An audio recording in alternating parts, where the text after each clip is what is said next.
Հայաստանի Հանրապետության վարչապետ Նիկոլ Փաշինյանը անդրադառնալով ռուսա-բելարուսամետ եռյակին, Ռոբերտ Քոչարյանին, Գագիկ Ծառուկյանին, Սամվել Կարապետյանին քանիցս է նշել.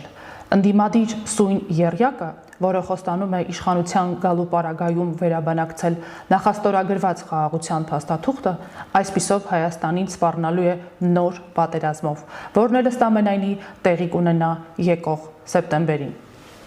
Այս տարվա մարտի 20-ի իր տեսաուղերձում Հայաստանի Հանրապետության վարչապետը մասնավորապես նշել էր.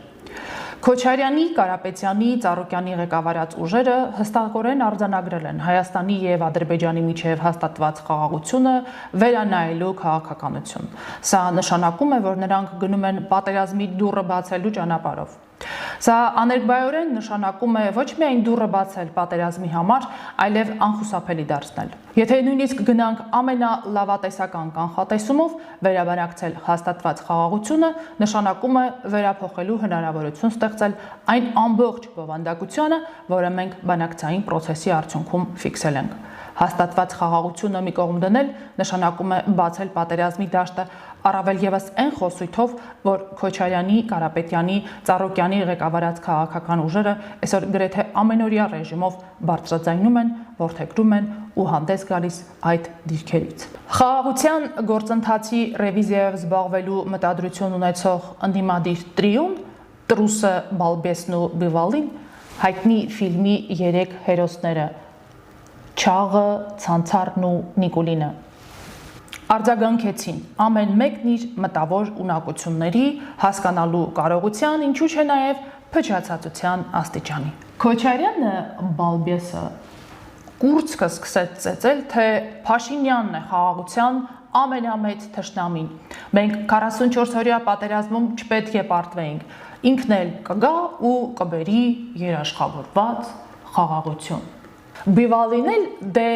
Գագիկ Ծառուկյանը իրեն հատուկ ոճով, իրական, բնական, հասկանալի, տեսանելի խելքին զոր տվեց։ Այսօր ոչ մեկ պատերազմ չի ուզում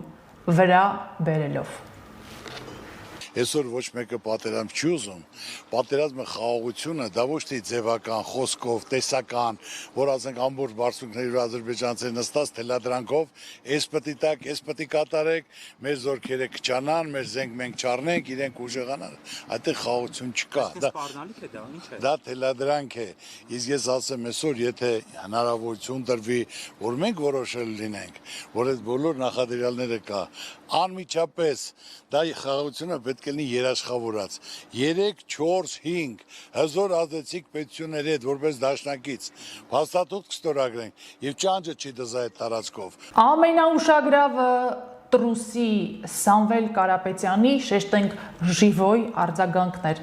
որին հայ ժողովուրդը ականատես եղավ օրերս նրա տեսագրված ուղերձում։ Իրեն Հայաստանի Հանրապետության հաջորդ վարչապետ երևակայող Սամազվանյացը Տրուսի ստիլով ճոճեց ունքը, թե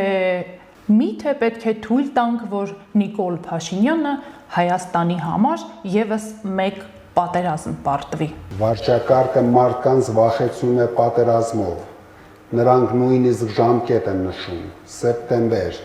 որովհետև հենց այդ ամսից սկսվեց 44-օրյա ծանր պատերազմը։ Սեպտեմբերին սկսվեց Հայաստանի տարածքային ամբողջականության դեմ հարձակումը։ Սեպտեմբերին սկսվեց Արցախի բռնի հայաթափումը եւ էթնիկ զտումը։ Պատերազմներ, որտեղ Փաշինյանը պարտվեց, միթե մենք թույլ ենք տալու, որ նա Հայաստանի համար եւս մեկ պատերազմ պարտվի։ Այդ ինչ պատերազմի մասին է ակնարկում Ռուսաստանի Դաշնության նախագահ Պուտինի գորովալից վերաբերմունքին արժանացած Սամվել Կարապետյանը։ Չերինի տեղյակ է Հայաստանի դեմ պլանավորվող նոր պատերազմի մասին ու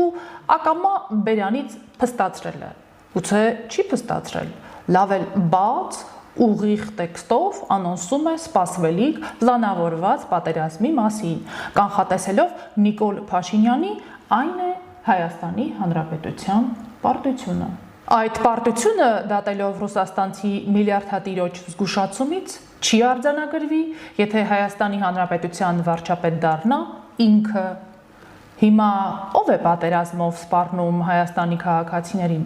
Նիկոլ Փաշինյանը, որը զգուշացնում է խաղաղության փաստաթղթի վերաբանակցման, այն է ձեռք բերված պայմանավորվածությունը cancel անելու վտանգների մասին։ Թե Ռուսաստանից Հայաստան գործողված միլիարդատերը, որը պարզ ասում է, եթե ինձ թիվ 1 ռուսամետ ընդդիմադիրից չընտրեք վարչապետ, շարունակի վարչապետ լինել Փաշինյանը, սեպտեմբերին կամ պայմանական որևէ ամսի սանձազերծվելիք պատերազմում պարտվելու ենք։ Հարց է ծագում.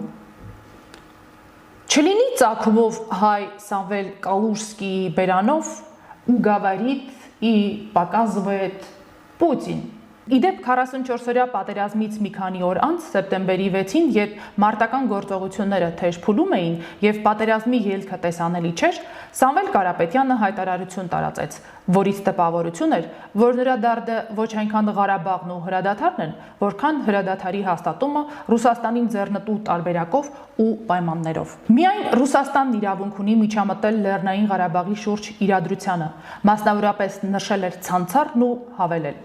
Այսօրվա դրությամբ Ռուսաստանը նախկինի պես տարածաշրջանում խաղաղության միակ երաշխավորն է։ Ես համոզված եմ, որ ներկա իրավիճակում հենց նախագահ Պուտինն է ունակ շատ բան անել Ղարաբաղյան հակամարտության հարցում, որը կարող է վճռորոշ դառնալ Լեռնային Ղարաբաղի ապագայի համար։ Կարելի է որքան ասես պատրանքներ ունենալ այն մասին, որ որևէ այլ ուժերի միջամտությունը կարող է օգնել Ղարաբաղի հակամարտության լուծմանը, սակայն ակնհայտ է, որ միայն ռուսական խաղաղապահ ջանքերն են ի վիճակի դադարեցնել պատերազմը, մեջբերման ավարտ։ Ու եղավ այնպես, ինչպես Պուտինն էր պլանավորել եւ Սամվել Կալուգացին հուշել։